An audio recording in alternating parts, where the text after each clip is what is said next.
way. I think some people might just have said, "Hey, let's just wait to, pick things back up next year." So I honestly, one of my greatest fears is what are we going to do when you have the people who can actually tell some of the story by experience when they're gone. I fear that a rich part of the history be lost, and I just don't.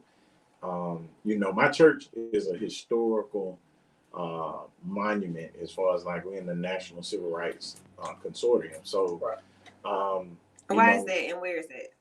It's Old Sardis Baptist Church, Enum Ridge community, right at the edge of Fountain Heights, Thomas area. Dynamite Hill is what they used to call it. So the NAACP blocked the state of Alabama blocked NAACP gatherings in those times. And what they were saying was that, hey, you can't gather under the NAACP. And so what they did, they just changed the name and gathered under the Alabama Christian Movement for Human Rights. And one of the first meeting was held at Old Sardis. And so they are, and it was the meeting place. And Fred Shuttlesworth was over that, involved with that, and had a lot of the meetings there. So it was put on the National Civil Rights Consortium.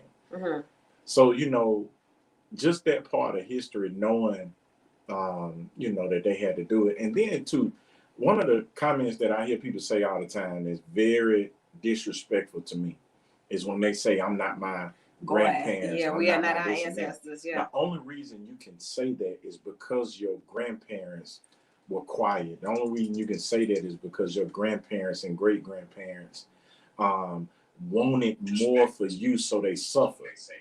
And you being able to say that is a privilege because you can't say what you would have done in those times. And just to think that people feel that, I'm not my ancestors, I would do this. I don't know that they would do anything, because if we would do, or if they would do anything, we wouldn't be having this conversation from this standpoint. Like, well, if it weren't for those who already acted, who would be acting? Y'all don't even show up to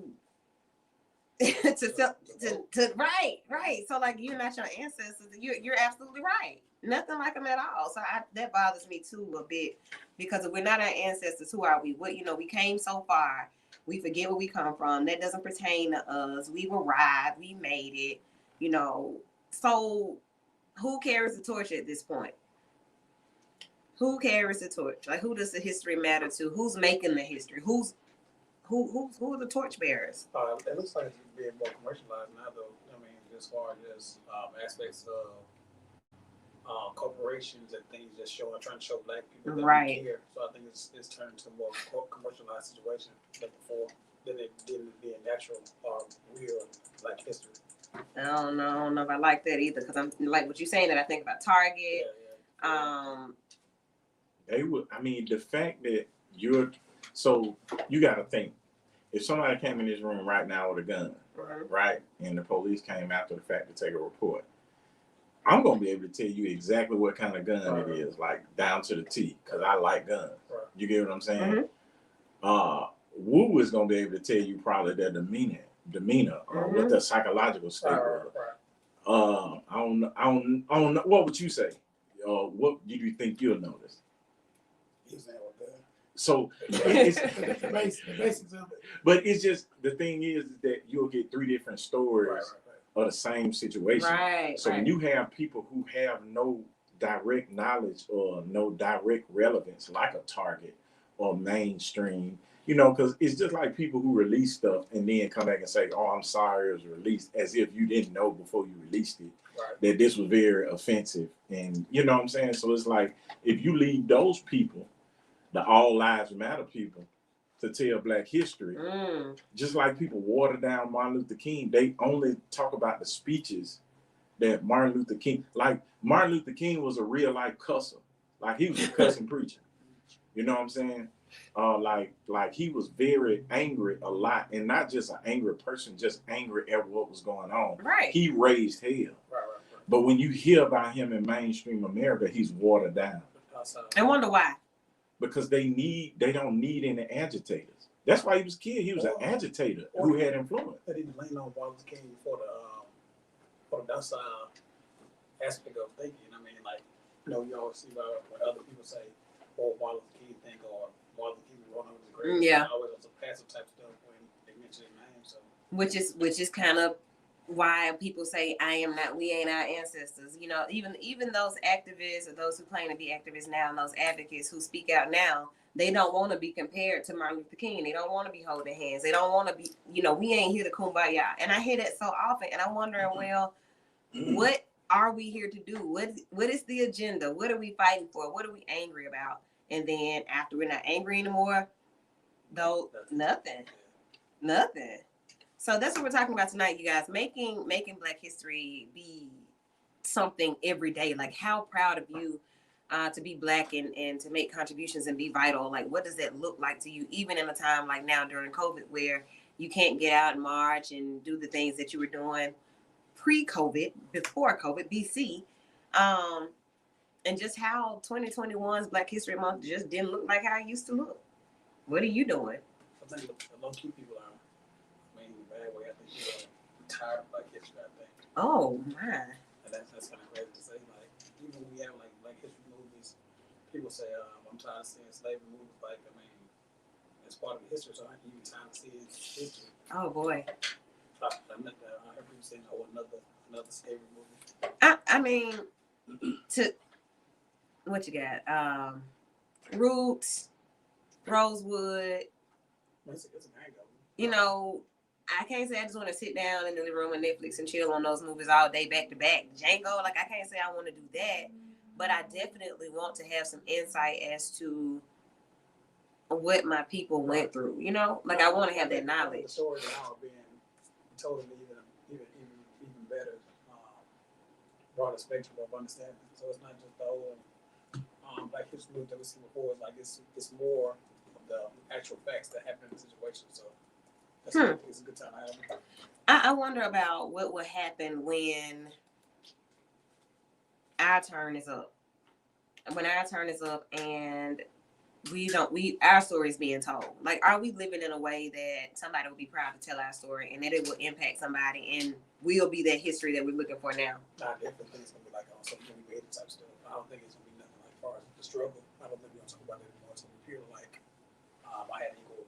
It's gonna be like everything was good. So I think that true aspect of history of Black people is going to be watered down some.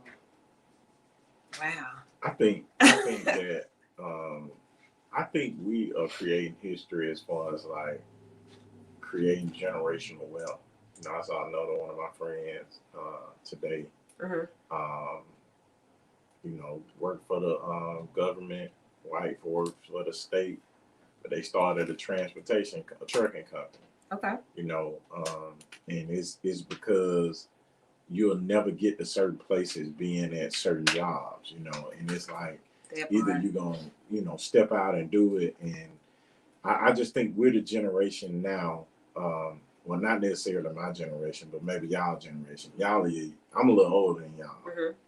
I call it a generation a 4 year, like, you know, because you think high school, every 4 years you got a new generation, right? Right. So I just think, you know, for y'all generation, it's the people who really just kind of stepping out there, jumping out there saying, man, I'm finna do it. Like, why not do it?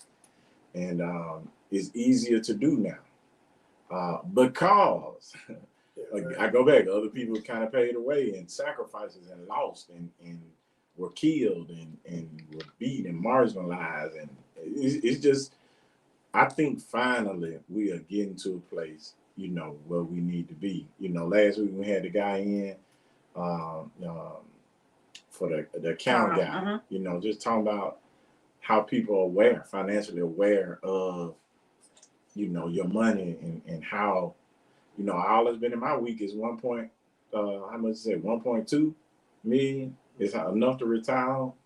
So I'm like, I gotta get 1.2.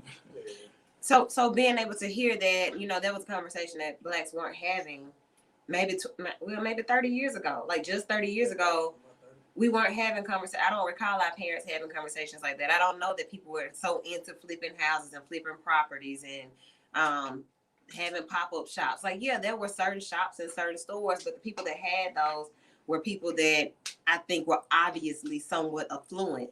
Now we're doing it while we work. Like we're making moves while we work. So Black history does look different. But I think the fear that a lot of us have is that we forget the true history of how we got here. And that's the scary part. When you start forgetting how you got here and you think that you're just supposed to be here, it's just supposed to be this way, that's when the problems start. So when we come back from break, I want to talk about who is encouraging the next generation and teaching the next generation, those that have been isolated in their rooms, their classrooms have become their bedrooms. They aren't getting those Black history lessons. They aren't learning. They aren't being exposed. Children who can't see their grandparents and great grandparents, so they aren't learning about what the real is. Who is responsible for making sure that the torch is passed and they are learning about Black history. So that's where we're going to go next. I want you guys to join in the conversation. You can call in. You can get on social media, of course, 994-8949 if you're watching on social media. When we take this quick break, don't go anywhere because we'll be right back to this live. We're right here on V94.9 WATV, where the V stands for Vital.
It's V94.9 WATV, where the V stands for Vital, on Sunday nights at 7 p.m.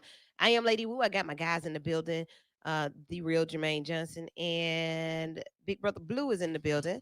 Wrapping up Black History Month and wanting to make sure that we are doing it, doing our due diligence to make sure that we don't forget about the way that has been paid for us and our blackness and just being proud about who we are. The question that I asked before the break, and I do see some of your comments and I'll post those, but the question that I asked before the break about whose responsibility it is or who's going to make sure that our children know where they come from and what the odds are. I think that our children are very far connected or disconnected from the reality of who they are as Black children and as Black people in America. I think they see what's happening, but I don't think they truly understand who they are to these fights and these struggles. What do you guys think about that? Both of you having children, both of you having sons, and then even your daughters. Like, what do you think their scope of reference is as far as being Black and what that experience looks like? Well, I think, I mean, honestly, I don't know. I have, I got two sets of children. Right. So I believe my older kids kind of know and kind of see because it's still around. But the 5 and 6 year old, I'm real anxious to see how they respond to when they can actually. I mean, I can tell them they know about Black History. CJ did, Hank Aaron this last week. I forgot who McKenna did. McKenna did somebody at their school. They had an actual Black History program, and that's because they go to Black um Mm. uh Christian daycares, Right. so but I mean it's just like I just think that, I put emphasis on highlighting Black people who are doing things Mm-hmm. or who have done things, or who invented things, and just hopefully that it's something that'll catch to them. But to me, I feel like you have to do it when they're in the years where their minds are like sponges, where they soak stuff up and they more likely to take it in and already know it rather than trying to teach it to a teenager. Right. But okay, Jermaine. I was just gonna say, just to think though, like you started your statement off with, well, I don't know. And I just, I think about us being who we are to the movement and who we are to communicate, who we are to being vital and not really having that understanding of, yeah, I sit my kids down and I teach them Bible verses and I talk to them about blackness or like what are we doing? What is our responsibility to our children to make sure that they are well aware of who they are and where they come from? I guess just trying to branch from, I guess, branch the generation that we said we might be losing to where we are now. So basically, the history aspect of it compared to us coming from Jim Crow and all those times, Mm-hmm. to getting to the point now to where we have a little more of a even playing field. Trying to make them understand that it's not the way we want to be completely, but we are in a better situation, and just how we can make it better going forward. Yeah. Okay. Caller, you're in with Vital on V94.9 WATV. What's your comment or your question? Hey, good evening. How you all doing? Good. How How are you doing, brother? you? I am good. This is Big Walt Wilson. Hey, Walt, Walt. I want to commend you guys on the great job that you're doing. This is a great discussion tonight. Thank But I you. want to make an announcement if you will allow me to. For sure. Okay. Every year, my organization, Community First Birmingham, celebrate women in leadership. This year, due to the pandemic, we moved it back to March during Women's History Month, and we have what we call Soul Food Sunday. The men of the community serve our queens who go above and beyond in our community, and we hold a panel discussion where we try to resolve issues in our community. And we also provide Shiro Awards to those who go above and beyond the call of duty. And this year, I'd like to announce live on your show that you have been selected as one of our recipients of our Shiro Awards for 2021 from Community First Birmingham. Well, thank you. Thank you so much, Big Walt, for the honor. I look forward to being there and to being celebrating and celebrating with the other Sheroes. I really appreciate that. Oh, thank you, sister, for I all you really do. appreciate that. It's gonna be Sunday, March 28th. Small crowd. We're still social distancing. We'll do it at the vault. We'll give you more information, but I just wanted to congratulate you and thank you so much for all that you do. Absolutely. Thank you so much. Right, So right event. that I mean, that's like making Black history. I appreciate that. Low key, huh? Like history, huh? Huh. Oh, Look, thank you. So I appreciate it. So like when you hear things like that, and not because other people aren't doing things, but like when you hear that other people get what you're doing and see what you're doing, right. that really does, like, that helps me to realize that okay, we are vital, and it makes a difference to keep going and to keep making sure that we put it out, which goes back to what we're discussing.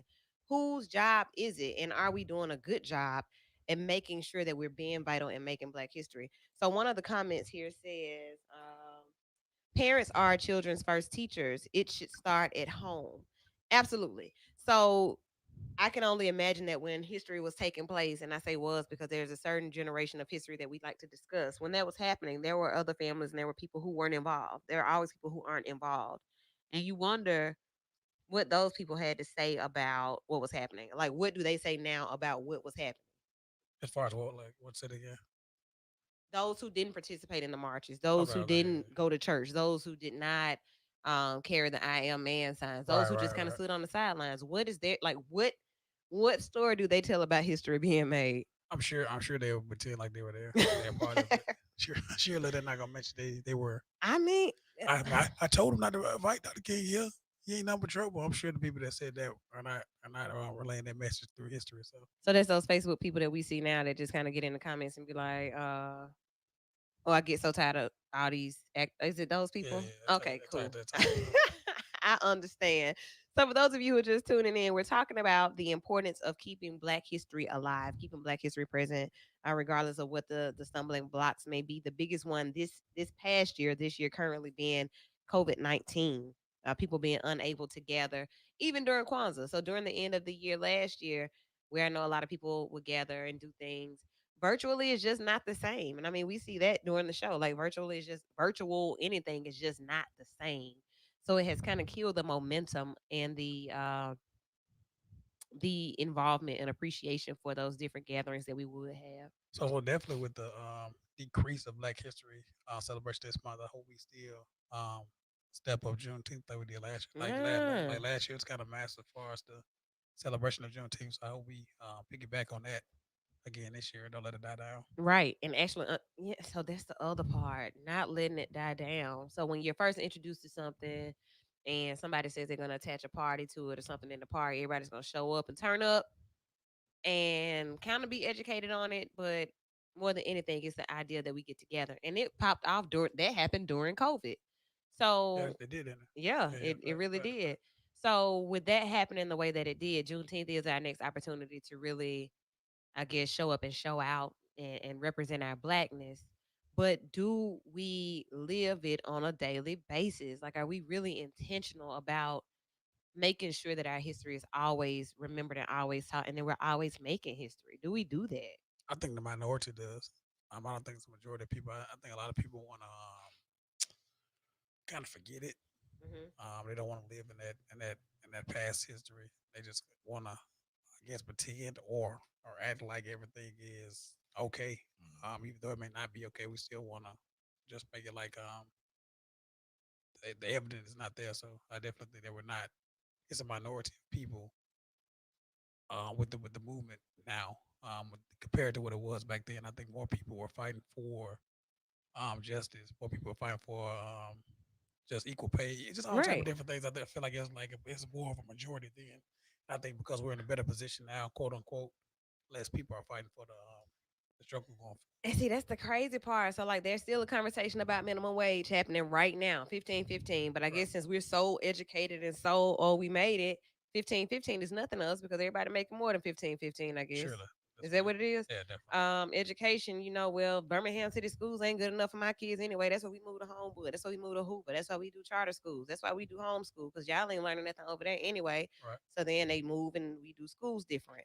Um, So I think that it's more focused on separation. Now the like has and like have like I, nots. like I ain't them. I ain't them. You know what I'm saying?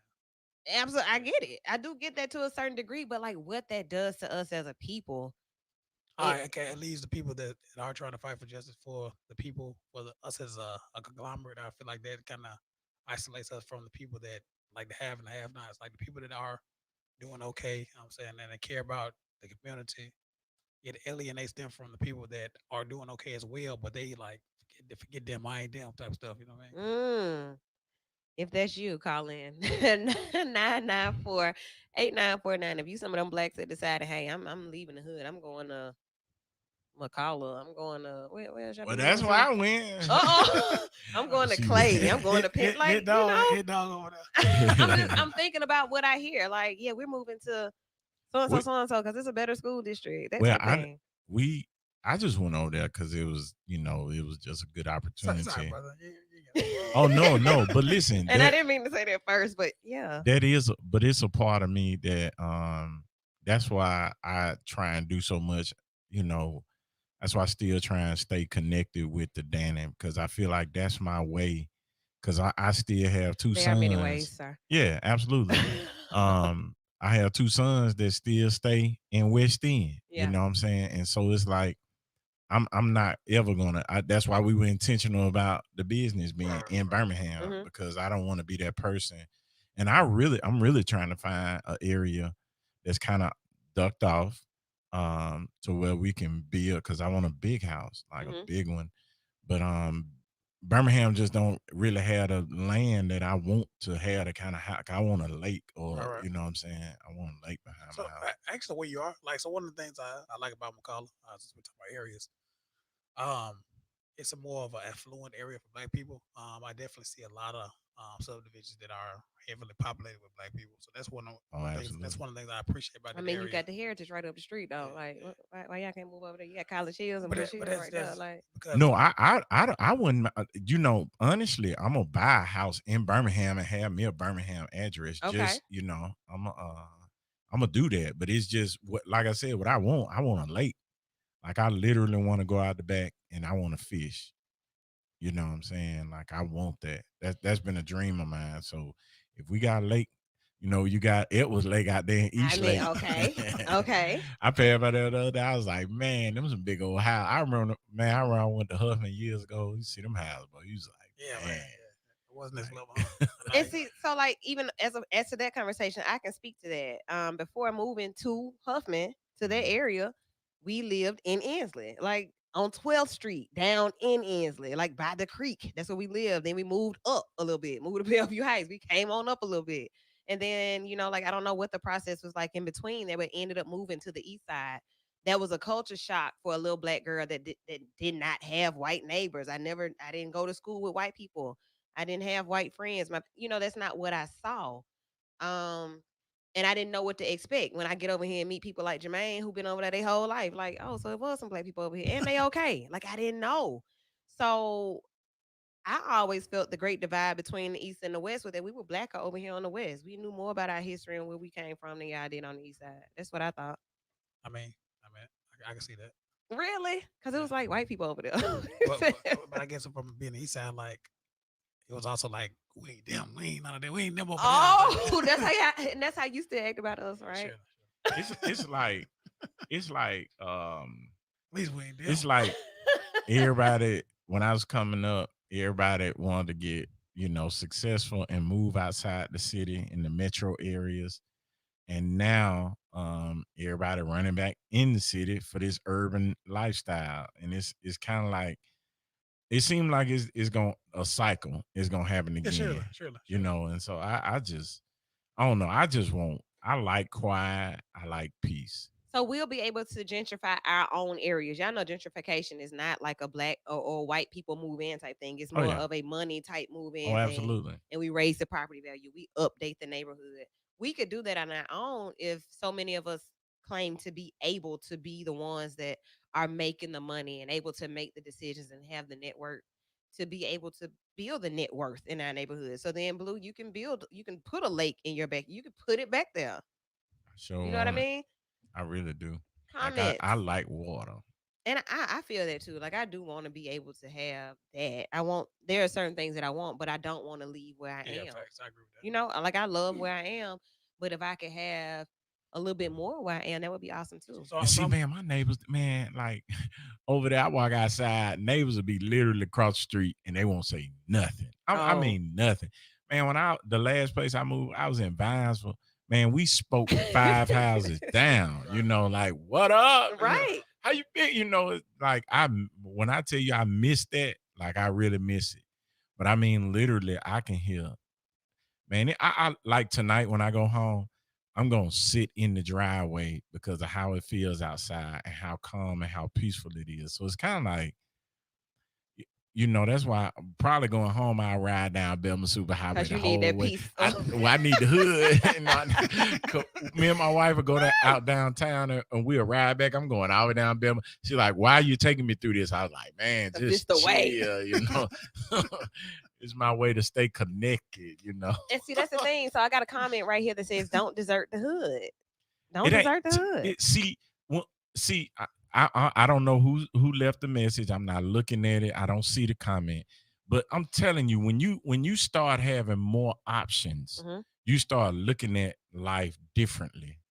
When you start investing in yourself, when you start looking at stuff, and it's not, you know, leaving the hood is leaving and not coming back, leaving and taking all your resources back with you, leaving and not, you know, shopping in that area. You know what I'm saying? I still patronize Birmingham. My business is in Birmingham. I pay 4% interest. 4% taxes in Birmingham intentionally when we could have moved into another, you know, situation. So I just feel like, you know, you gotta look at what's best or not even what's best, what you want to do. And I think that is what it comes down to, what you want to do, but always keeping in mind, like if I move to 280, I would feel, I don't know, because that's not even a thought for me. Whereas I know that if I did move to 280 Blue, I could have a leg, I could have something else in my back. I mean, whatever, I could do what I want to do, possibly. But then again, I'm back to the situation where I may have all the house I want, but I don't have the neighbors I want. If I decide to bring y'all over for a game night or whatever, we can't kick it as loud as we normally do because the neighbors probably calling the police. All these black people out here being black, they blacking. Man, that reminds me of like when I used to work for one of the city councilors, you know, we would have passes like to everything, you know, like upstairs at Legion Field. And man, I used to be upstairs at Legion Field. You got all this free food up here, all this spread, but I'm like, man, all these folks sitting up here so stuck up. I'm looking down over the lid like, how can I get my partners up here? You know what I'm saying? Like, man, so it was like, I enjoyed the VIP, but I was it ain't no fun. It ain't no fun if your folks in the VIP, right? Yeah, it ain't not for me. So even with that though, like I feel like I'm okay with selective segregation. I mean, so when I say that, I say selective segregation. Right. So like I say, like I mean, I'm cool with being around black people for sure, but I'm not trying to be around quote unquote everybody. Like everybody, I want to be around like-minded individuals. Okay. Oh, absolutely. Okay. So if leaving the hood or being in the hood equates me being around people that's like-minded, I'm cool. But I'm not trying to be around anybody that's gonna deplenish what I got going on in life. You know, so okay. Yeah. I mean, but see, you know, I teach that class. I tell people when you start, like when I got out the streets, it wasn't that I had to call people and say, man, I'm cutting you off because I'm doing this. Hey, what you got going, man? I'm about to head to the GED class. Then once I got my GED, hey, what's up, man? We finna do this, man. I'm headed to work. And so eventually just me doing normal stuff, investing in myself, kind of separated. It brought me, I started hanging around the people that I work with. So now I'm hanging around like-minded individuals that I work with. Now, you know what I'm saying? I hang around people, and it's not to say that one person is better than the other one, but I hang around people who trying to, you know what I'm saying? Like who starting businesses, who like, cause I don't have, like if I was single now, I couldn't talk to young girls. Right. Because I don't have no conversation for you. Right. Like, what we gonna talk about? Right. You know what I'm saying? Like, so that's how I am around people. You know, when you get older, you stop talking about women and you just stop talking about a lot of stuff. You start talking about like power moves and Growth, what right. yeah, The conversation changes. or power bills. yeah, absolutely. Just stuff that the conversation changes. So does this, like, when we have these conversations and you're talking about, growth and empowerment and us making history, like living history daily, what does that do? Like, so the haves and the have-nots, do we ever feel guilty for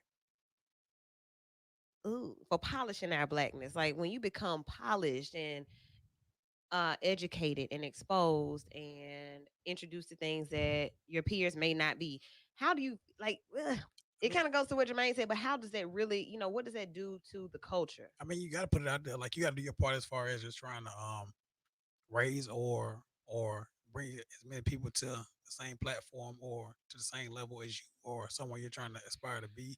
I mean, it's your duty to do that. Yeah. But I don't think you can't lose yourself in trying to help everybody. Like you can't save everybody. Like that's one of the things I had to learn, just dealing with the mentoring and just far as just trying to get back to the community. Like at some point, like damn, like I can't save everybody. Like I got to try to be okay and cool with the people going by the wayside. Like it is what it is. But that don't make me less of a fixture in the community or a person because I'm not trying to save everybody. It is what it is. I tell people all the time, having money didn't make me being broke did. Like the fact that I don't want to be broke anymore, the fact that I don't want to have to take a bath with hot water jugs anymore, Yeah.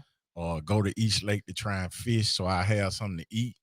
You know like what I'm saying? This really happened? No, I'm absolutely that was me. Like, and it was during when people thought I was doing good. Like, Wow. no, Jack, I'm around here with 8 gallons of water trying to bathe. You know what I'm saying? That boy fishing for life. Man, I'm talking about for real. I ate fish for breakfast, dinner, and lunch. I mean, breakfast, lunch, and like I'm talking about for real.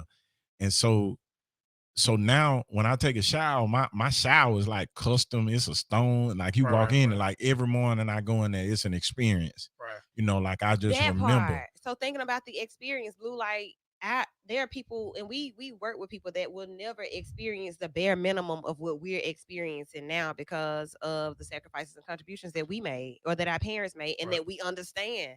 They will never get to experience. So is that life or is it like, what do you think? The Bible does speak that it will always be poor among us, but I want to push it a step further to say not necessarily financially poor, mentally poor. Right. Because I feel like if you can pull, like today I saw 2 guys. When I left church today, I came through downtown because I wanted to ride past 16th Street to just kind of see what was going on and stuff. And I saw 2 guys that appeared to be homeless walking across the street. And so my mind just started going into, I wonder how did they get here? I wonder what their life like was before this. I wonder, is their situation mental? Is it something, I started thinking about stuff like that. And I was just thinking, like, what if something happened to you? And I was just like, my mind will refuse to let me accept, you know what I'm saying, that this is my situation, even if it was my, like. So like, when you're in a situation like, and then I've done that as well. But like, so like when you're in a situation like, it sounds good to like try to say pick yourself up by your bootstraps and all that. But like once you're in that, like, I really don't think it's that easy to get out of it. Bro, let me tell you something. I was homeless in a home. Like real life homeless. Huh? Like I had no utilities. The ones I did had, I was stealing them. Right. You know what I'm saying? I could make a straight line. You know what a straight line is? That when they take the meat out and you get a piece of copper and you put a straight line in there and go straight from the main to your house. And I mean, they was taking it out every time they came and checked. Like I was living homeless in a home, and the only reason I had a home because the home was already paid for. Right. My grandma had paid for the house, and so I was just in there. But I ain't. If it had not been for that house, you'd be outside. I'd have been outside somewhere homeless, and with a family who had homes. You know what I'm saying? Right. So it's like, I just I can't live like this. I got to go get my GED. I got to do something. And it really kind of kicked off. And this is my story. Like, it really kind of kicked off by me wanting to be with a girl who was successful. And she I'm trying to let them see you, so move that. Oh, Cause y'all didn't get in the live so they can see who's talking. Oh, They just see me. okay. So I wanted to be with her, right? And so she had told me one day I was going to church. I was trying to be with this girl, and I thank God saved me because I ain't gonna say it on live, but I mean it's a reason I'm thankful. But anyway, she told me we couldn't be together because we on equally yoked. Man, that junk crushed my heart. Like it made me like, man, hold up. Now, I know I look good enough to be with you, like, but that wasn't enough. And so I made up in my mind. I was tired of being broke. I had just got fired that weekend. And I was just like, you know what? No woman will ever tell me that again. And so that's what started me to just like go get my GED. I went to GED. It started changing the people. I went to college. It started changing people. Then the type of women I started dating, it started kind of just it started elevating. You know what I'm saying? Rising. Stock rising, yeah. And it just kept. Now I'm at. I mean, I tell when I tell my students, I be like, man, y'all looking at a real life gangster who changed his life and married a doctor. You know what I'm saying? Like and I know a lot of people have so much to say and think I don't be hearing they be saying it, but and I don't understand why that happened like that myself. It just happened, but I use the word diligent. Like I'm diligent in whatever I do when I want it, I go get it. And it was hard for me. Like it was hard. Like I can give you the cliff notes right now. And they'll say, Miss Blue, how long it took you? I said, I started this journey in 2001. So what took so long? Because somebody will be listening. Like we see some comments. Hey, Miss Joni. Hey, Robert H. Young Jr. Hey, Angeline. Hey, everybody. People know our people. Like Birmingham radio, Right. they know who we are, and they'll say, "Well, your folks, how you end up? What?" Man, you be surprised some of the people who had the greatest problems come from families who had the best situations. Right. But for me, I get an example of when soldiers go to other countries and they fight and they see all this and that, they get something called PTSD. I feel like you can get PTSD right here in Ansley, right here in Titusville. You know what I'm saying? And that stuff has a lingering effect on you. Yeah. So psychologically, I kept going in a circle because I didn't know how to pull myself out. Even when I thought I was out, I was still messed up because it was so I was so easily triggered. It wasn't until, I tell you, it wasn't until I started going to get help. Like help. I go get help. You know what I'm saying? Like, and I take medicine. Yeah. And I talk to somebody to make sure that my PTSD is controlled. Cause I definitely done seen a lot, done a lot, and been through a lot to where it's just something I can't ignore. And for years, like I said, I just kept going in an emotional circle, just for folks who know me, they know. I mean, you done seen it and you done heard the exaggerated stories that aren't true, but they have some truth to it. You know what I'm saying? Like every lie has some truth. It got some truth. It's just so much, man. Like I went from GD. You know what I'm saying? I was a firefighter. And I done been in jail 14 times, and I've been a firefighter. Yeah.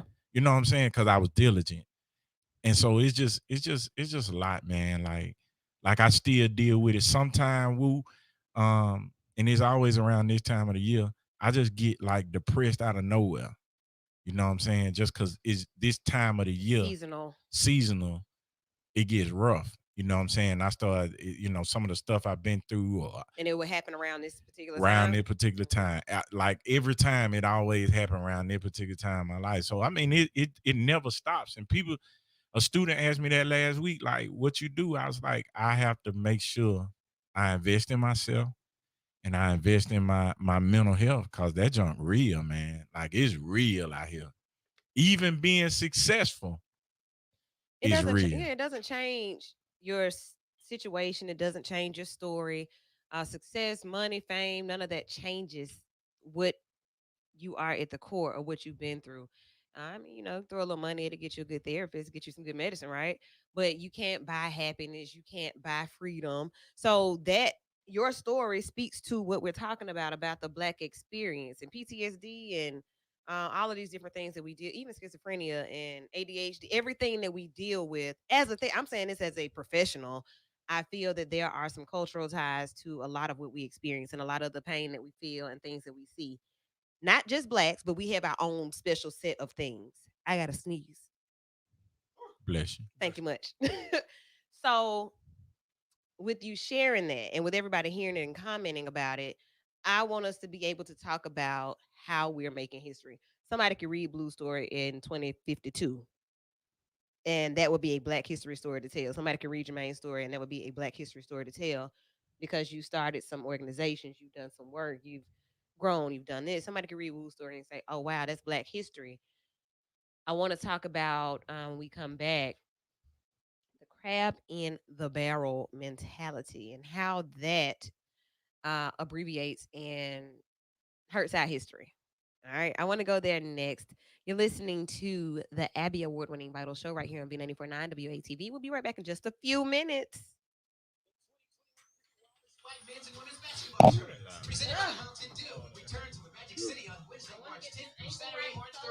Man, I'm finna buy a boat, man. A boat? Yeah, let me. This one I'm looking at. I got to get this right, so bear with me. Okay, I'm going to try to figure the angle out because I want you to see the guys. It's not just me in here. Commercial. I did landscaping. I sold it the other day, man, and I've been wanting a boat, man. Something the family can go hang out on. And we should get your trailer and pull it. Oh yeah, they come with a trailer.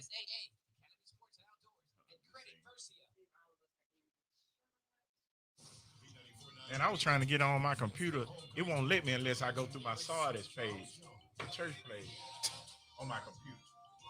My phone gonna go dead in a minute. That's kind of jam right there. That's on there, Ryan. He from, I ain't know he from Ryan. Yeah. And what a nice, huh? Man, I heard that. My roommate put me on when college.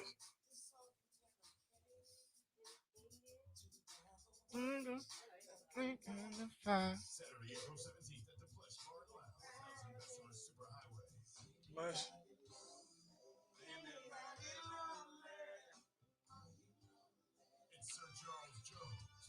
Might have partaken that. And I might get on that when I get back in the car. Man, I swear, man, I'm this one right here, man. Some of the family can go out on, man, and just be on the lake, just chilling.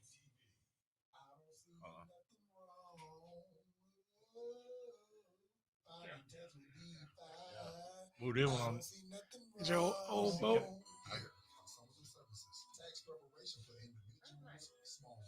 It can hold 8 people, so you know the crew come out that one. Yeah. Just hang out on the lake, man. See, the difference between us and other people, they invest in family leisure. Right. They expose That's a fact. And see what I had this, man. I can have it for 10 years, and it'll still work. Fact. Joke about you always got to do. Yeah, let's get there. So that one I'm on right now, man. Just that's a win, man. I thought about putting in stops, but I was like, nah, I'm gonna get that boat first.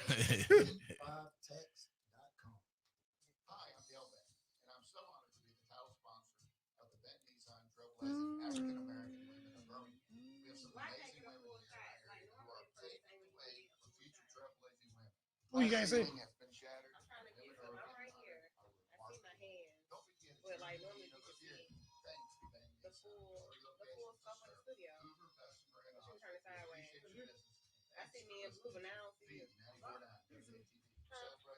Black History Month. That means trailblazing African American women.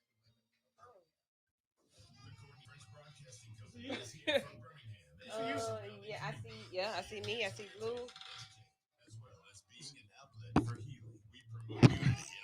And I see you. You 19.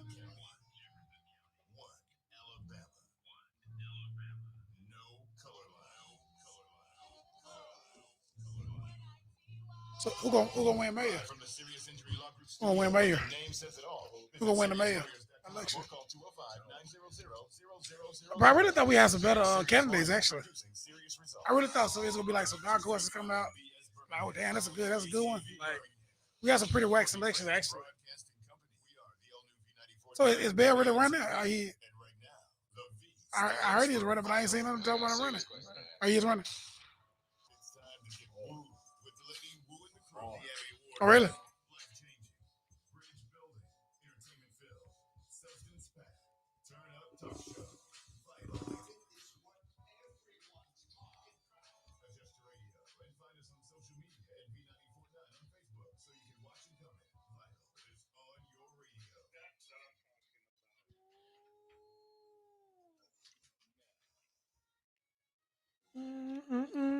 V94.9 WATV, where the V stands for Vital, on Sunday nights at 7 and 8 p.m.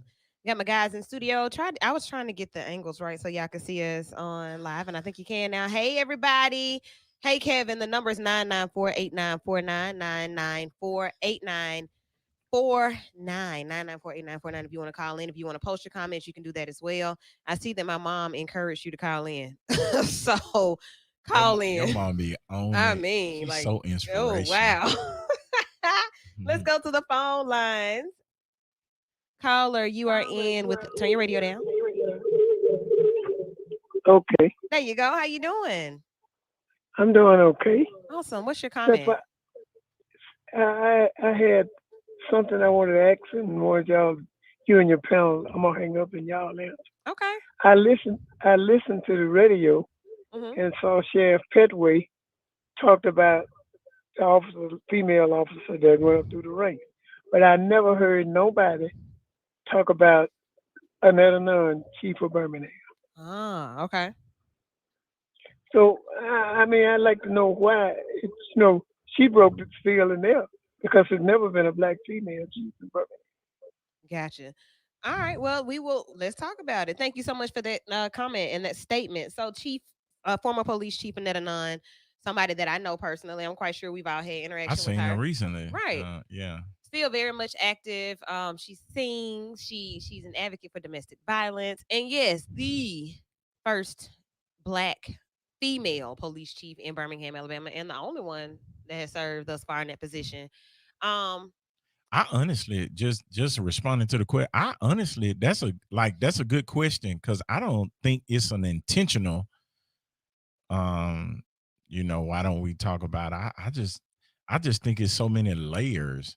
And I think she's still kind of relevant too. Like she's history, but she's not like past history. She's still current. But I mean, if you think of how much politics has encompassed the last two chiefs. I mean, Roper had a lot of politics, like a whole lot of politics, and Smith got a whole lot of issues, like just officers being shot, officers being killed. So I think it's probably just getting kind of overshadowed by stuff like that. That's just my personal opinion, but I don't think she was awesome. She sung during marches she was in. She would openly pray. She used to do a lot of stuff, very vocal, and I mean, you're right. She is Black history in Birmingham. For sure. I think it goes back to the main question of whose job would it have been to highlight her and to honor her when she was in that position? The people that were present and moving and shaking then, right? Yeah. So why y'all didn't do that? Let's go to the phone lines. Caller, you are in the conversation with Vital. Who is this and what you got? Yeah, this is Kevin Poe. How you Kevin. doing, Lady Wu? Great. Yeah, how y'all doing? What's going on, man, how you doing? Man, I'm doing all right. I was just listening to Dr. Blue over there, and man, I feel your struggle, but I feel it. And I was just listening to you all talk about how everything in the community and people moving out of the community and how we're gonna fix problems in the community. Right. And everything you were talking about. Like I made history already, and I understand that y'all, we need to make history. And I don't know, I met Blue, I met you, I don't know if you remember me, but later I met you as well. And so, plenty of time, but I made history, I'm still trying to make history. And my next milestone is to try to be the youngest city councilman in District 9. That's what's up. So this coming election cycle, we can look forward to hearing more from you. Oh and learning yes, about you you. will see. Yes, you will see Kevin Poe. He Yeah, was on like the I was board. a younger neighbor. Yeah, I serve on the Max Transit Okay. Authority. Yeah, I know. Yeah, I was appointed by the city of Birmingham. I was the youngest neighborhood president ever in all 99 neighborhoods in the history of Birmingham ever since Okay, Mayor okay. Anderson Uh-huh. started it. At 24 years old. That's what's up. Yeah. So and I'm still going. And right now, so I will be running against Judge Higgins. I will win. And I think we have some Eric Hall running too. Which Eric Hall is a good dude, and I actually, Marcus Lundy. I think Blue D used to work for Marcus. Used to work close with Marcus. Yeah, man. Yeah. That's one of my He best mentored friends. me well. Okay. Yeah, he mentored me well. All right. Well, Kevin, we look forward to what you're doing. And if when you can honestly say, hey, I'm making history already. These are the things that I'm doing. These are the things that I've been involved in. And I'm still serving. I'm still making history. And I'm looking forward to doing bigger and better things. That's what I think it's about, being encouraged and really having that, that go get. Like, let me go get what I want. Let me go show out for my city, for my neighborhood. I like that.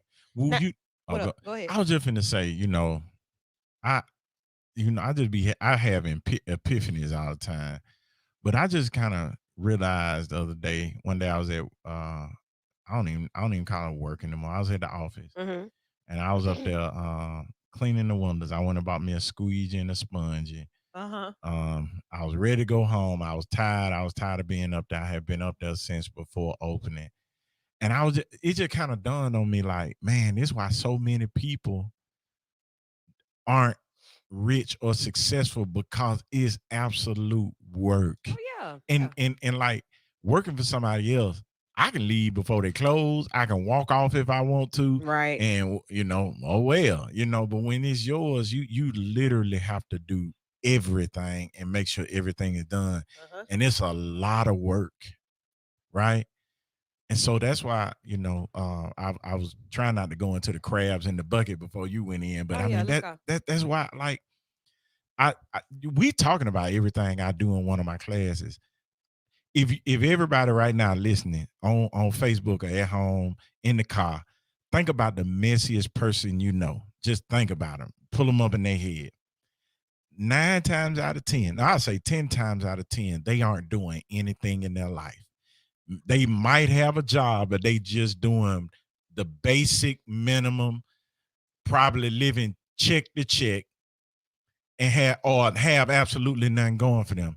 And I feel like when you're not investing in yourself, when you're not trying to be anything for yourself, you naturally, like, subconsciously pull everybody down that's around you. And it's because you're not happy. And so you want everybody else to be not happy. And then I think the other side is just that ignorance, the lack of the belief that if I believe Jermaine gonna get all the money, then I'm mad at Jermaine. Right. If what a lot of people don't know is, besides my wife's, we just did a photo shoot today to kind of help market and brand the thing. Mm-hmm. And he was just like, man, he didn't know that there were like 5 other Black women in the city who have optometry practice. Yep. And he was just like, do y'all feel threatened? I was like, no. He was like, why not? I was like, because it's enough for everybody. And the market that we reach out to might not be the market that they reach out to. So it's like, it's enough for it. Matter of fact, my wife was talking about creating a group and they females. No Black men are optometrists in Birmingham. They're Black females. Right. So she like, I want to get together and like have like a, some kind of female Black optometrist association like thing. Yeah, to just kind of hang out and rub elbows and not feel threatened, right, by each other.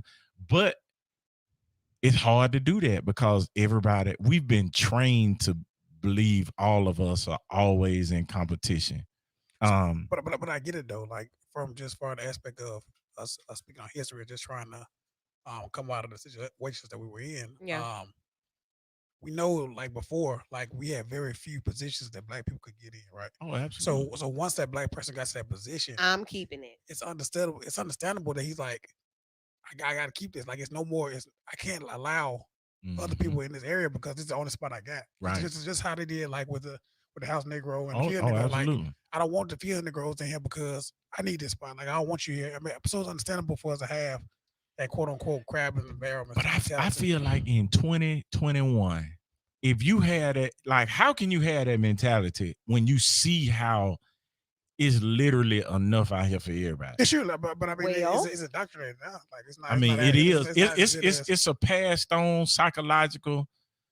Well, give me a professional word. What? Trait. Possibly.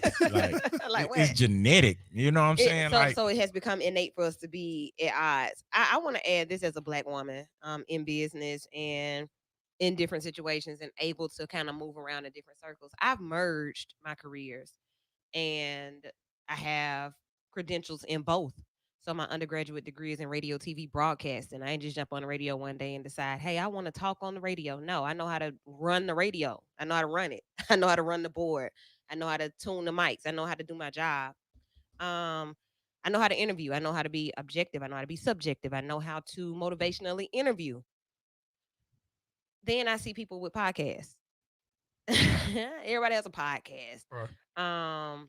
I then got a master's degree in couples and family therapy. I'm a counselor. We don't give advice. Counselors and therapists do not give advice. Let me turn the music down. Counselors and therapists do not give advice. That's not what we do. So when I see people life coaching and giving advice, that ain't what this is. That's not what we do. So what do y'all do? What we do is work with the individuals or with the problem or with the family or with the group to help them realize and maximize on whatever it is. Right, you're your own expert. Right. However, there are interventions and things that I've learned that can better help you get to that. Right. You know, and help you uncover and do some things. So there are some things that we do that you probably don't know to do. But I'm not just on here coaching you. I'm not going to just bring you in and I'm like a physical trainer. And so does that make you feel some type of way to see people doing what you went to school for, trying to do? Yeah, which is why I started. This is why I'm going where I'm going. Right. So there are, like Blue said, you can count how many optometrists there are, right? Mm-hmm. I can't count. You know, the ones that are the popular ones, or the ones that are promoting, the ones that are like putting their businesses out. But I can't tell you how many African American female or male therapists there are, and what they're offering, and the type of things that I see when it comes to those who have put the work in. Right. So I think that's where the issue comes in for most of us in our professions. We put the work in, and those of us who put the work in are the ones who tend to have to always prove it. Those who look up and claim it, I guess, or say that they have the expertise or experience are the ones that find their way in easy. So that's where it comes into where I'm going to protect my brand and my business by all costs. And no, I'm not going to invite you to work with me. I think that's where that comes from, because you kind of see what it took for you to get to where you are, and then you see people stumbling in. You can't stumble into this. Is that is not fair type mindset? Not fair? Yeah. I think it's messed up. That's what it is. Yeah, it's messed up. It's insulting. Right. It's insulting. And so you just explain what Black pastors in the inner city feel when other people try and come in with this remedy that's gonna fix all the Black people when they actually doing or been doing the work. Right. And it's not just a weekend warrior kind of situation. So that's exactly how they felt. So yeah, I mean, but see, one thing that I've learned is that when you are focused on the actual problem, when your focus is to actually help, that it will I don't know this.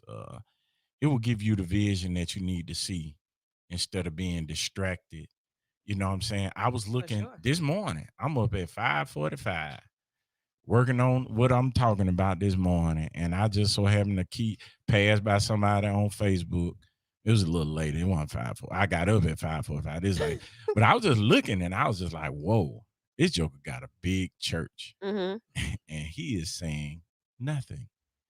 Like, so advice. So even with that, would that be considered hating?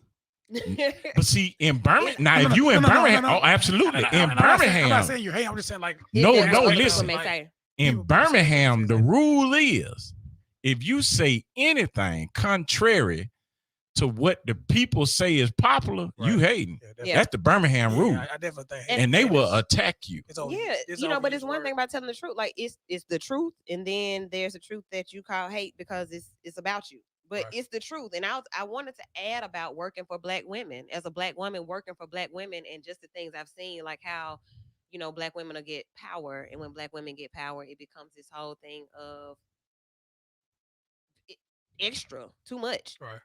And I wonder, do Black men have the same issues that we have working for either older Black women or more established Black women that we just highlighted trailblazing Black women here on the station all month. And I heard a lot of them, and I was very proud of my sisters. Like, I love to see us doing what we do. But then there's this thing where here during the pandemic where I've had relationships that I had to cut off because I'm working for and with Black women who I felt lost it. Like, it's a part of it that they lost. So I definitely think they try to. I don't want to speak for Black women, but it's just my thought. I think I can see it being them trying to compensate their position or their authority with attitude. You know what I mean, or with aggression. A threat. You're a threat to them. Which is understandable by them being in a position. Like it's very rare to see a Black woman in positions of leadership. I mean, so I understand their mind frame, but I guess we just as the people around them or under them have to just give them a sense of confidence, let them know they don't have to chill. Have to come off. You got it. It's yours, sis. Yeah. Do Black men experience that as well, working for other Black men? Let me tell you, man. Let me tell you something, man. Black dudes. I mean, Black women. No. Now, I recently, not too long ago, had the experience of like first time working for like a Black woman, and it was hell. She gave me hell. Why? But she gave me hell because she thought that I didn't respect her.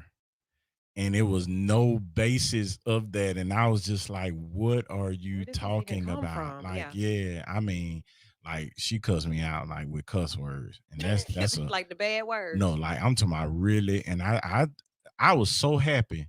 That was a day of just, I was so happy because I politely just said, my mama doesn't cuss me and my wife doesn't cuss me. And you're not going to do that. You're not going to do like that. I said it just like that. Not normally, but I mean, it's just, I think that again, we got to learn to be so confident and strong in ourselves. That's when that therapy comes in and helps you unlock that type of thought process. That's why I am today. I don't care what you say about me. Like, I really don't care. I know people talk about me. I know people have something to say. Like, I really don't care. I don't even give it a lot of energy. I don't get on Facebook and make posts about haters this, haters. Like, I don't waste my time.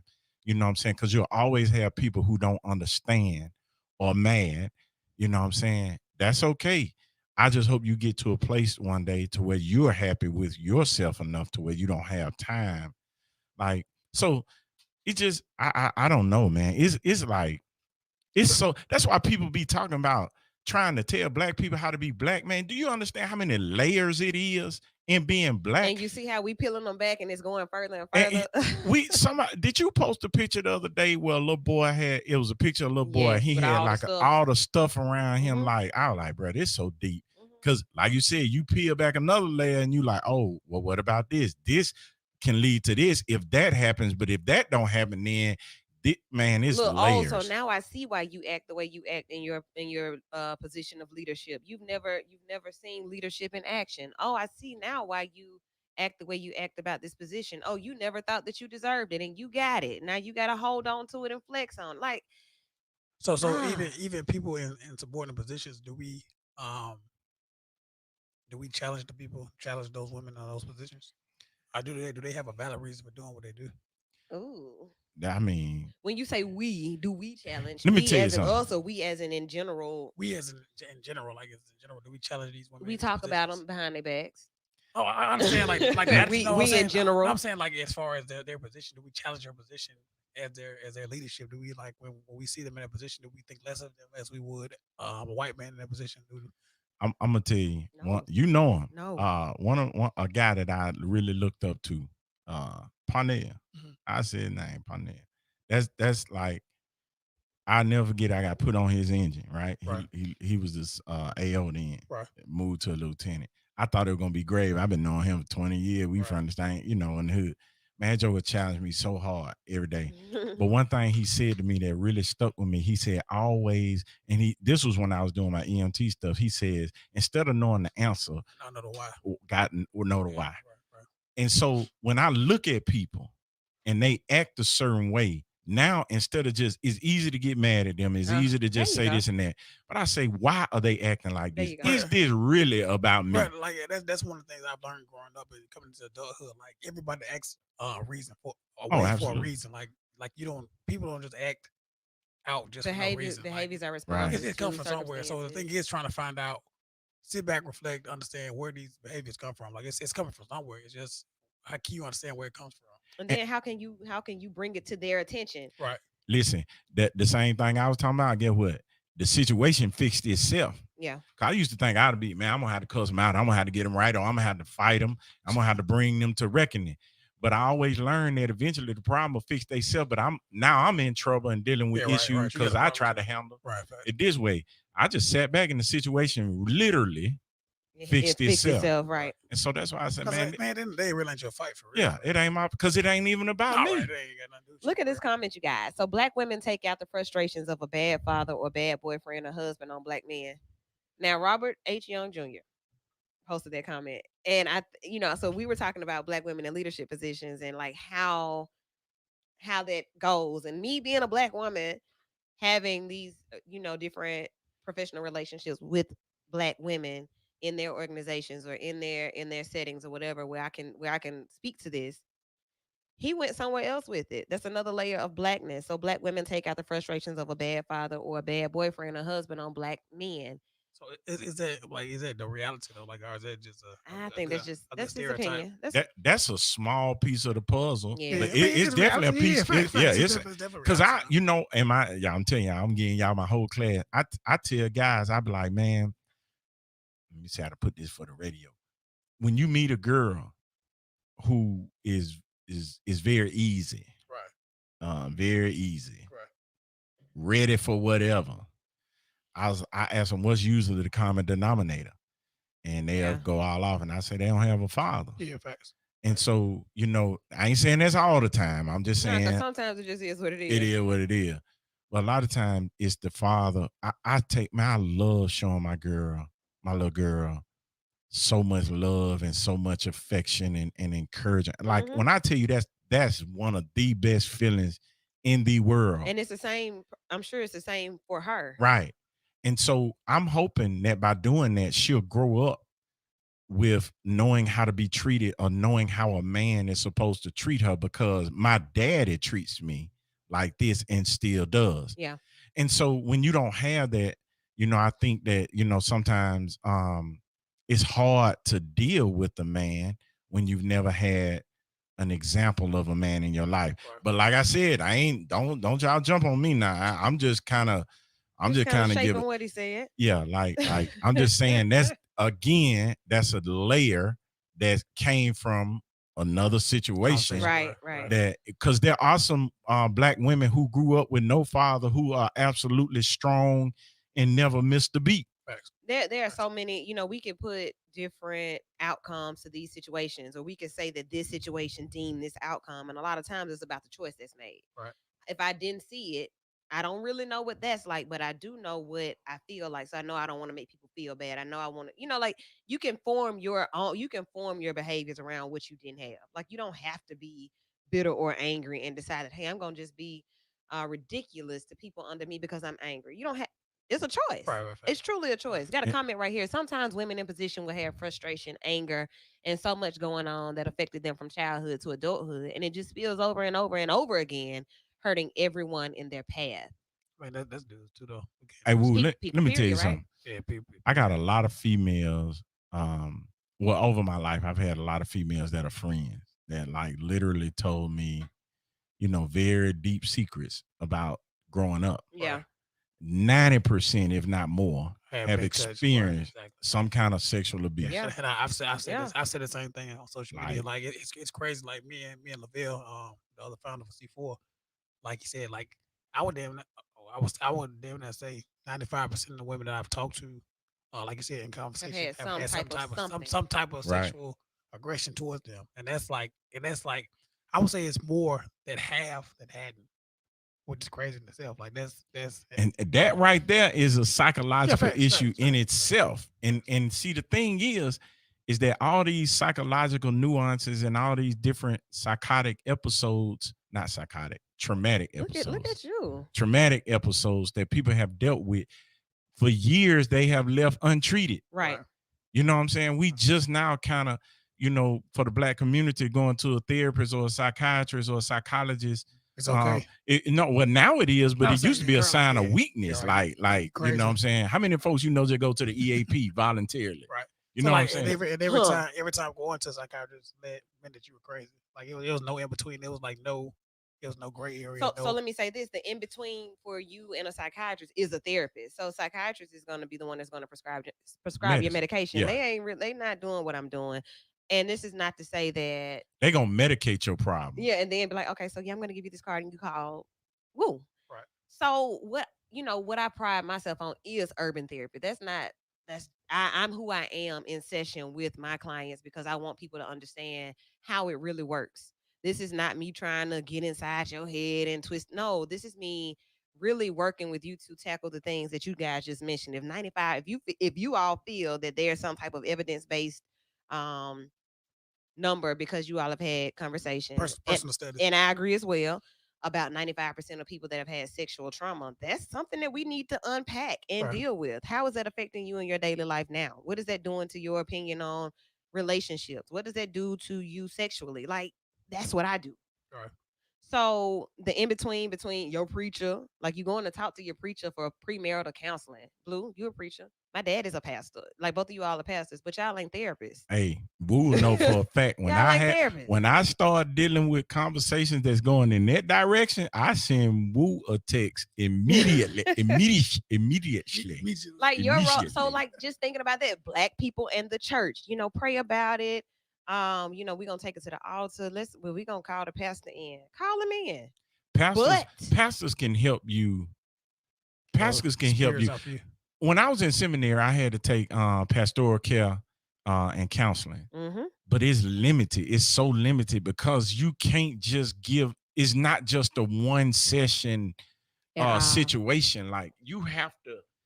You only gonna get a snippet of it when you do find out about it. So that means you got to be open to understand. Open. I'm not the person. I know my limitations. Right. I'm not the person to handle sexual trauma. Now, if you a game banger, we could talk. Like I can get you to see the foolishness and the ignorance in what you're doing. Yeah. But I've never experienced that. So I mean that's totally. And then I look like the person that traumatized you in a sense as a man. Right. You know what I'm saying? So it's like you might not be even opening up to me because I look like something you didn't deal with. Right. And then I'm a man. Like I can try all I want to, but at the end of the day, I'm gonna see it how a man see it. Right. That's why I feel. Right. In the back of my mind, I'm still thinking like, you still thinking dude thoughts too. You know what I mean? It's still, so it might be best for you to send it to somebody that can help them better. Reflect and refer. That's what we say. Yeah. So like, hey, I'm gonna say what you said back to you and make sure I got a clear understanding. But then I'm gonna also let you. I'm here for you, but this is not my area of service. I can't serve here, but I know somebody who can. Reflect and refer. I see a lot of preachers in seminary. One of my professors, one of my favorite professors, he said the biggest problem with preachers is they got to know everything. Like it's okay to just say I don't know. Yeah, fact. Yeah. You know what I'm saying? Like I have I don't know. But the standard that the community puts preachers and pastors too, and we're still keeping in touch with Black History and Black History Month and just being Black. The Black experience is what this conversation is all about. I feel in the like community, Black folk put the Black preacher way up somewhere else. If God ever blesses the ministry to do certain things that I would like to see, I would love to have a licensed therapist on staff to be able to handle just we can go ahead and compensate you so you can just help people the way they need to be helped. And then there's a church locally that does that. Shouts out to the worship center. I know that they were doing That's what's up. That's so major. Yeah, so that's major. It's an investment to take because church, the black church is where. Oh, and this is gonna take us somewhere else, but that's where people would go for refuge. Like on Sunday morning, that's where I'm trying to get because I need to release. I need to praise and worship some. I need to do some.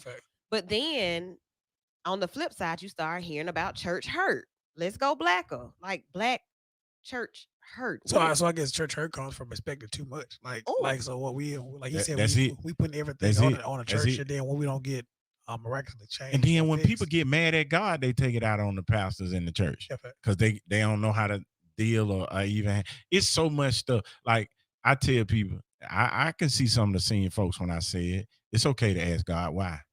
Yeah. Like that's the biggest. Jesus asked God why. Jesus questioned God.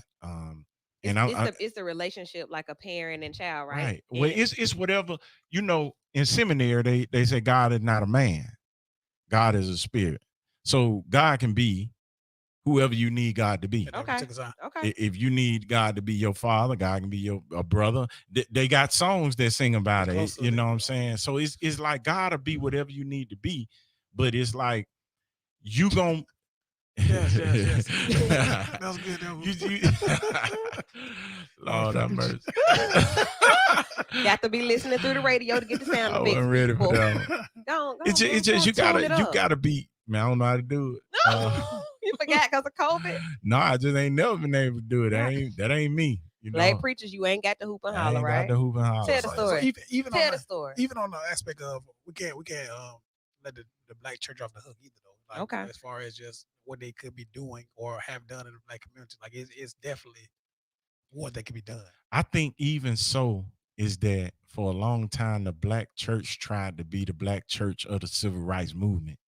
So is that gone? Do you feel like that church is gone? Oh, it's been gone. Yeah. It's been gone. Yeah. Like it been gone. And I think that the people let me cut you off. Like so go ahead. So what about that do you feel like it's gone? Because I feel like during that time the black church was everything that the black community needed. In that time, the right? need and the purpose has changed. Okay. So then it was a need, it was a refuge, it was a place of refuge, it was a place where people can meet together. Not only did people have church, you had Alabama Christian Movement, you had the NAACP meetings, you had SCLC, you had people organizing black movements inside of the church. So it had a different purpose. Then the church started, because of that, a lot of respect and admiration was given towards the pastor. Right, I agree. Then black people started getting more successful. And so we back to that. It just started shifting. The need is there. So now what's the need? Like now post-COVID, bruh, when churches really open back up. Think about the meat rack. Man, listen, I don't even know. But see, I don't know if they're gonna be jumping because now people can see they can get the same thing and have a relationship with God and still get blessed and not step a foot in the church. And I said that too during COVID. So like y'all, you do see that you did make it in life still without going to church every Sunday, right? Like you still here. And see, like I see a comment about getting the pastor to come to a 1 hour meeting for the community. So then it was the responsibility of the pastor in the community to do this. Now you got many bivocational preachers like myself who can't come to all the community meetings. I got to go to work. And that's the last part of this statement too, unless money is involved. Well, see, money, but see, you got to think about this. Like if I didn't have other stuff, man, I went to seminary and got a $60,000 debt. $60,000 debt. So if $80,000 debt over here, you know what I'm saying? So it's like if I have dedicated my life to ministry, that means that I want to be compensated so I can take care of myself. Right. This ain't got nothing to do with God. This just me as a man, trying to take care of my family and not having to live poorly in order to have a status of being humble. Right. So I definitely think that we've made it. We've normalized or try to normalize to be a good pastor. You got to be broke. Oh man, that's insane. Well, but then you think about the extremes. Like it's a whole spectrum. You got some pastors that go buy a jet, and they, the churches in the hood and the. I'll say this: if a pastor is using the salary of the church to buy a jet, then I have a problem with it. But if he has other financial investments that he's or she is doing, and is making them successful, just like me. So we were standing up at the shop, the office today, and we saw one of the members was there. She does very good makeup for my wife. Okay. And so she was doing, and I saw the Denali truck pass by. I saw like 3 of them, and I was like, look at my truck. There go my truck. 'Cause I want that truck. Okay. I'm not finna get that truck right now, because it's just not finance. I want a larger house with the lake before I get the bigger truck, because that truck out there paid for, right? So she just was jokingly saying, ooh, what Reverend Luke gonna do? He ain't gonna be able to drive that to church. And I told him I wouldn't. Like my wife. But why not? Because I don't want it to be like a slap in the face, because perception is reality. Okay. That's a fact. Right. So I don't have to flash, because automatically people gonna be like, oh, that's what I'm paying for. No, so do you gotta dim your light? It ain't dimming my light.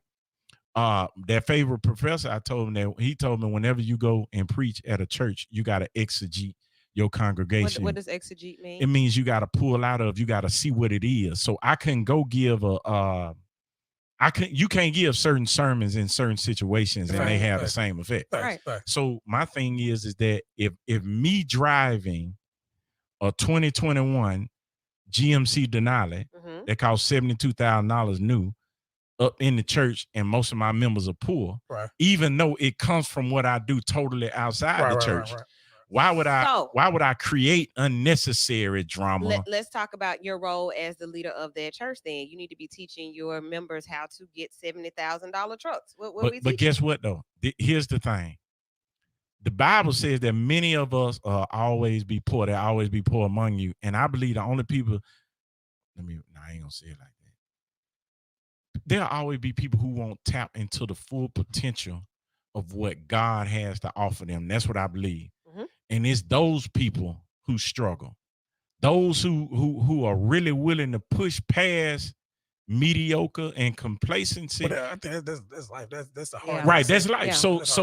So you know what I'm saying? It's just like I just feel, just me being the person I am, I just feel like I don't have to drive a $72,000 truck that I got from my other employment to church. Right. You know what I'm saying? Now, if I was going to a church that had $72,000 cars all the way in the parking lot, I can drive my truck. It wouldn't be noticed. Right. It wouldn't be an issue. Right. You feel what I'm saying?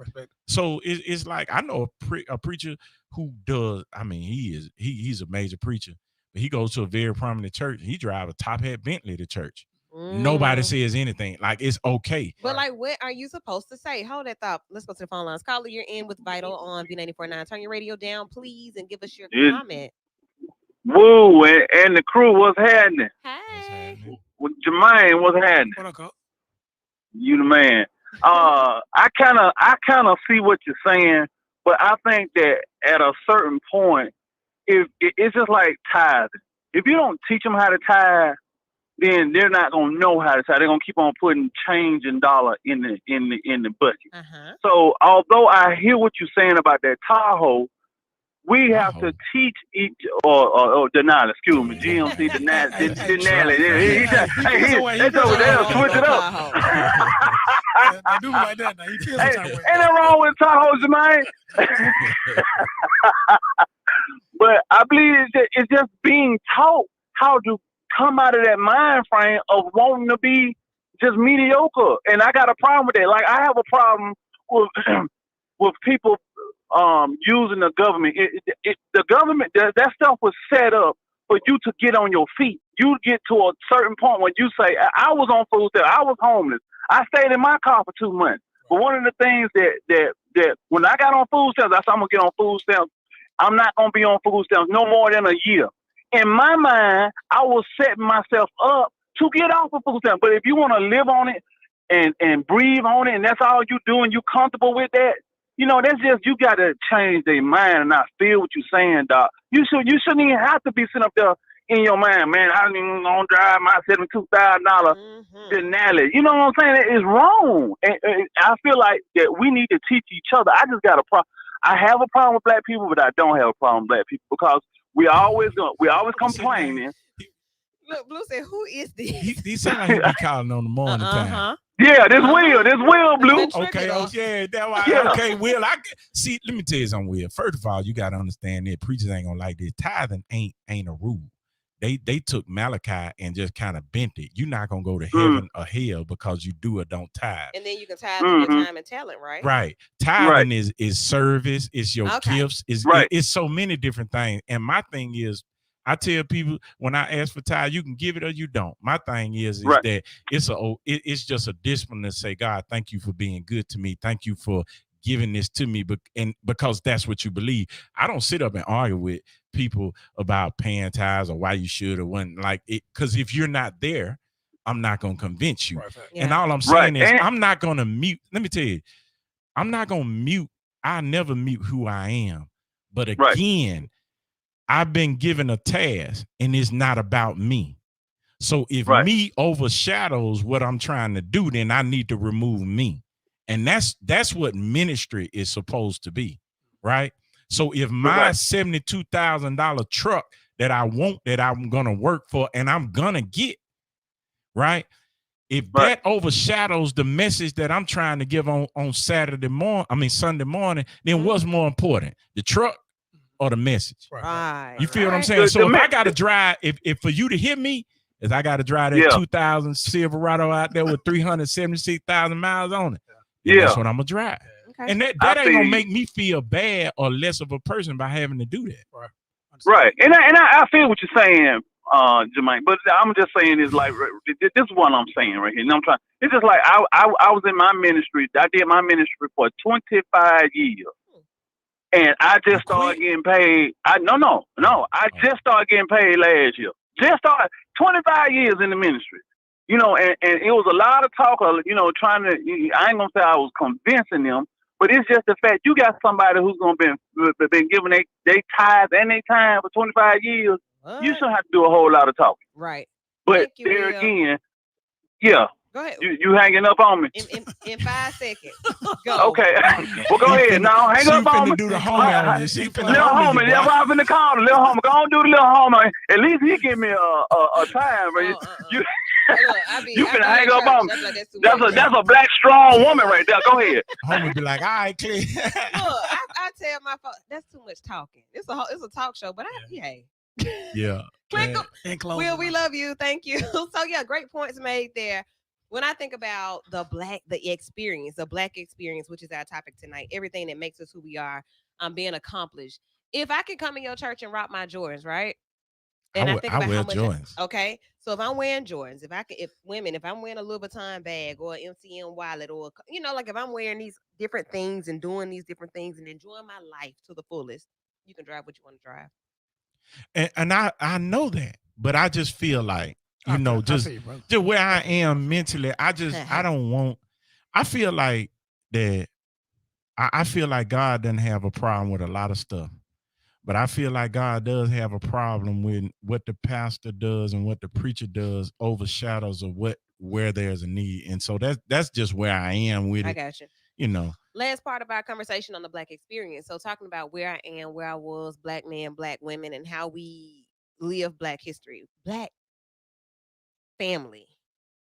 All right. So when you think about Black family and you think about the Black experience and Black love and like how we treat each other. So we kind of got into it when we were talking about working for each other. Black family, Black love, Black experience. As Black men, like I've kind of let y'all do most of the talking tonight. I love to hear my brother speak. I can talk Monday through Friday. So I want to give you guys this time to kind of speak your opinion on, and Blue, you did speak to it about being equally yoked and things like that. I'm going to set it up and then I want y'all to jump in.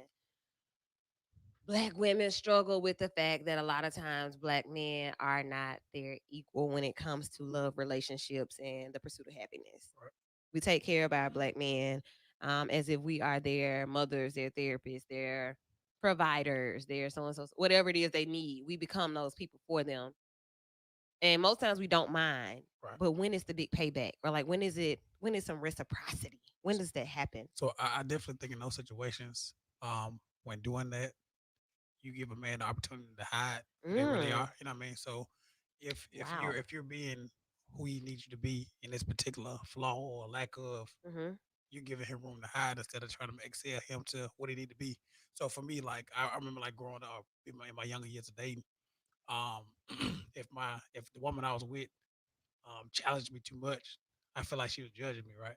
Which led me to kind of veer from her, Wow. which was wrong because what I found out getting older as a man, I needed a woman that would challenge me to get the best out of me. So I was scared of, or I was running from what I knew I needed to be a better person. You know what I mean? So I kind of blamed it on her for just saying I'm not good enough for her, something like that. When that's actually the woman I needed to be with. That's a So word. That's so a we word. definitely need to understand like we can't hide in what the woman does for us for real. Hiding in plain sight. So woman is pouring into you and challenging you. That's why I like that. Challenging you or just calling out the obvious. Like, babe, this is what it Right, is. Like, it's I mean, facts, it's facts, it's facts. And then if you can't be mad, you can't be man enough to accept it or stand up to the plate. like you said, I'm gonna hide in it though. I accept it because I know what it is. I don't need you to like tell me. why you judging me? Like I ain't good enough for you. Like something like that. Like if you hear dudes say stuff like that, but when in reality is like you keep flaws. Like I know what it is. Right. I know my flaw or whatever it is. I just don't want you to tell me that. On this 28th day of February, which is Black History Month, Black History Fact says that Black women have always stepped in to help the Black man, save him from being beat by the master, by giving herself to the master. Like it's so much. Black women have always had to burden so many things. I like to call myself like a roaring lion. Yeah. You know, who had a thorn that he didn't know how to get out. And when I met my wife, I was roaring and I was fussing and I was roaring. And she was the gentleness that I needed to help even me out. So I'm used to, like, my wife is very successful. She's she's motivated. But my wife's super gentle and non-combative, don't like combativeness. Mm-hmm. I would have thought that I couldn't be with a person like that, but her non-combativeness or her lack of arguing on my level, challenged me to find another way. Right. And I'm talking about constantly, because when I get upset, I be man. And you know what I'm saying, it ain't there. She'll ignore. She won't say nothing. You know what I'm saying? Ready to fight at it. Hold on, y'all. No argument for you. Hold it. Put a pin there. I want to take this call. Caller, you're in with Vital on V94.9 WATV, where the V stands for Vital. What's your comment? Oh, my comment is this. As I've been listening, and believe it or not, walking around with my car at night, it's something. We appreciate it's something I don't. Something I don't understand. First thing, I like to say that I'm a senior, and as you always talking about God, money, material success, and and jobs and being in positions one never been in before. I thought about movies like Django, and you say, well, what they got to do? What they got to do with our conversation? Everything. We live in one of the most materially wealthy society in the world. But how we acquire that wealth is a different story. Yeah. I don't understand how Black people associate God with tangible things. Now, we all in this society, we have to have money in order to acquire the physical things, food, clothing, and shelter.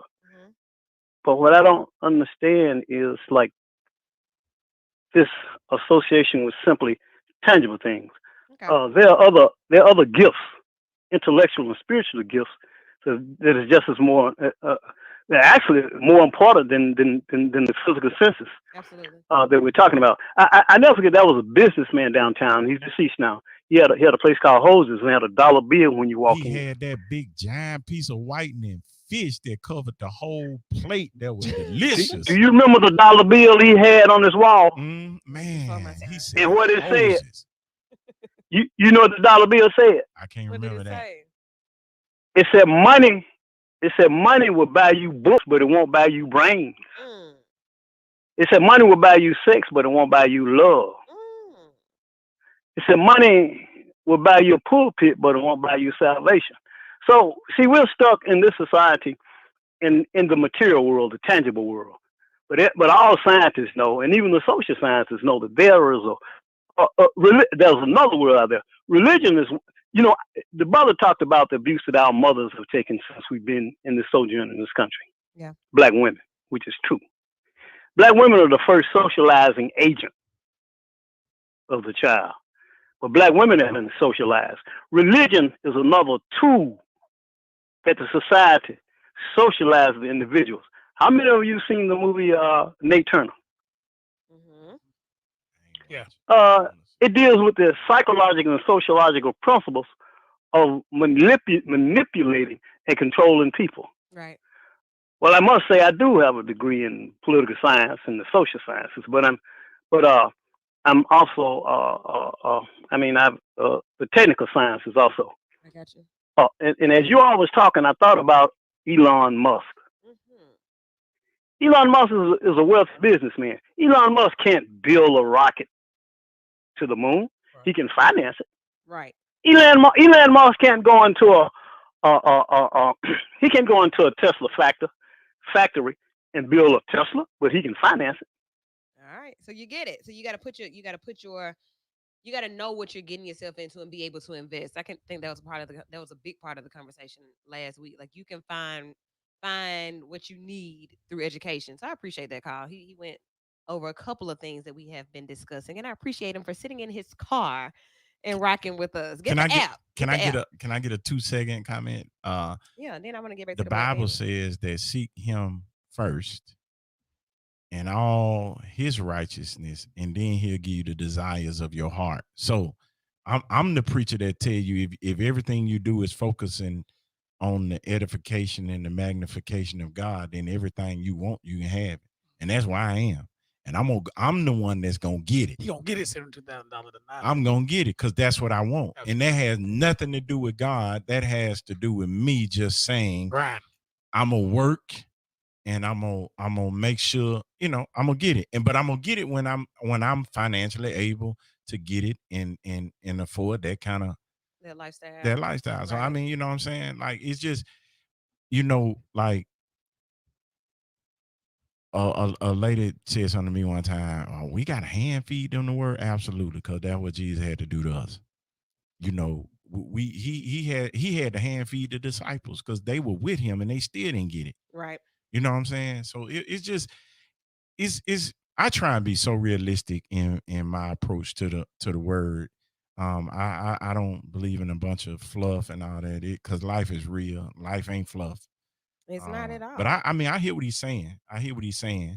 But that's not me. I'm not that guy. Gotcha. But the guy that you are is who you were speaking about before we went back to that point about the church, because we're talking about the Black experience and the fullness thereof on this last day of February, which is the time where we actually really get into who we are. And we have paid a lot of attention to it. We opened the month up with a very deep discussion about complexion and Black history and figure. We talked about everything at the beginning, and now here's the end, and we're talking about the experience and the fullness thereof. So thinking about the Black family, dating, mating, relating, how our children will see us loving each other, and just a society of Black people who love and care about each other and don't have to feel slighted. basically, like, how can we do a better job at loving each other? Not just not just I love my partner, it's cool, but like an intimate love, all the different forms of love, and us being able to show that Black love in a way that strengthens our community. How can we do that, and why don't we do that? We can't, because before you can love somebody else, you got to be able to love yourself. If you can't love yourself, that's like the foundation of you loving somebody else.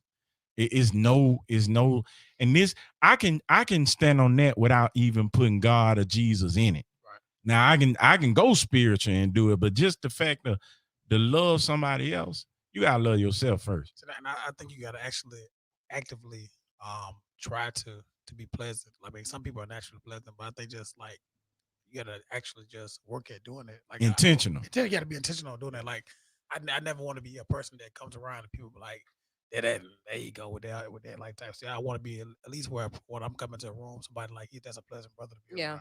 Yeah. So the energy that you bring would help fact, us. fact, Okay. fact. The truthfulness of who we are and what our experiences are, Jermaine. Like what you said tonight, I'm gonna ride that out this week. I may do some lives, and I ain't gonna do no lives, but I may do some statuses about that. Being able to receive the challenge, Right, fact. and then us being able to take it back.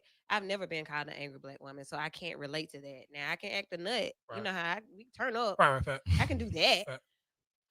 Just cause, but I don't understand the idea of an angry black woman. I've been like my dad has shown me, my grandfather showed me what it's like to be taken care of by a black man. Right. So that's not something that I missed.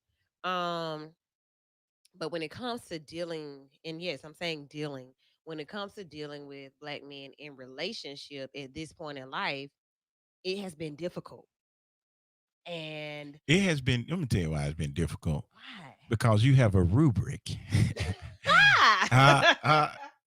Mr. Woodruff have given you a rubric of standard, and what you're trying to do is see your daddy. Let me try to put it. You have a standard that you go by, and if you don't see it in somebody else, it becomes difficult.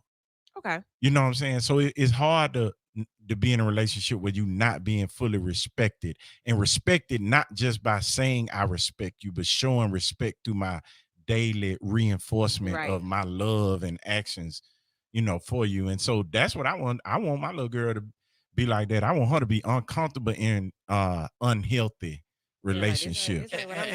And I think that we give too much collateral for things that don't really matter. Like as far as just being, you might see things that you don't like to deal with, or that you feel is flawed, but because they do the other things, you cool with that. So like if you don't check all the boxes, I gotta be okay with not being with you or not being around you. Like it's not, I don't have to quote unquote settle because you do this good, because you're a good provider, because you're a godly man. Like I still want the other things that I need for me. Because a lot of those the things you just named, I can do myself. Or those might be cool.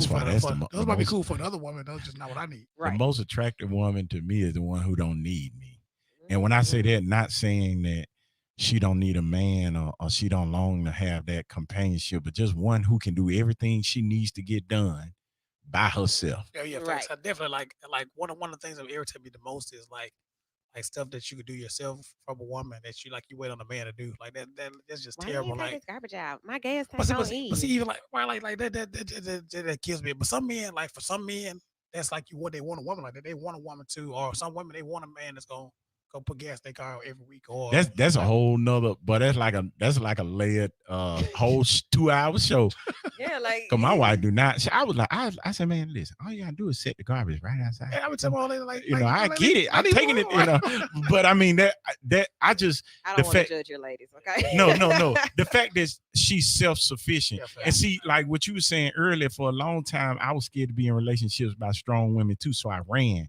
And then when they said, okay, well, I'm out the door, then I run back and like, please come on, take me back, and then it was like are that you cycle. Ready now? Right. You know what I'm saying? Oh, now, like, just when you were trying to come back then, that's the question that should be asked. No, because it'd be so much damage that be done right while you ran away and while you was doing whatever that you can't, it's not, and then they let you in and try and fix it, and then you go back to doing the same thing you did again.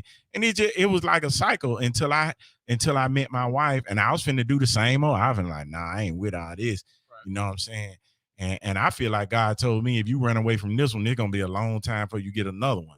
And so I said, okay, let me sit down somewhere. You know what I'm saying? Self-sufficient is sexy. I mean, you got to be confident enough to handle what you got to do, but also be willing enough to. Because see, the dynamic now, then, and we can go, then men used to be the dominant provider in the household, the more successful. But now man, listen. When the most educated person in the world. Right. Is a woman, a black woman. We are the most. When I met my wife, she was making 6 times more than what I was cutting grass. Right. I was at a crazy part of my life. I was cutting grass. Right. You know what I'm saying? And I ain't have I ain't never been intimidated or kind of insecure in certain situations. So it worked. You know what I'm saying? We're going to continue the conversation offline, off air, online. Thank you guys for tuning in. Thank you for contributing to the conversation. the Black Experience 2021, every aspect of being Black. I think we touched on a lot of it tonight. Thank you guys for your contributions to the conversation. Follow us online at Vital Show every day, all the time, and then find us individually and support Be Vital. Y'all have a good night. Up next is DJ Ty Lyles right here on V94.9 WATV. I would say I definitely get happy when we get to the point where it's not that we still not talking about the first drink, anything, you know what I mean? Like, we're past the first. All right, everyone. So I did say that we will hang around. Probably not. We're gonna get out of here, but thank you guys so much for being a part of the conversation and watching the show. Be sure to come back every Sunday. Share it when you see it. If we're doing something, show up for it. Enjoy the rest of your week, the rest of your night.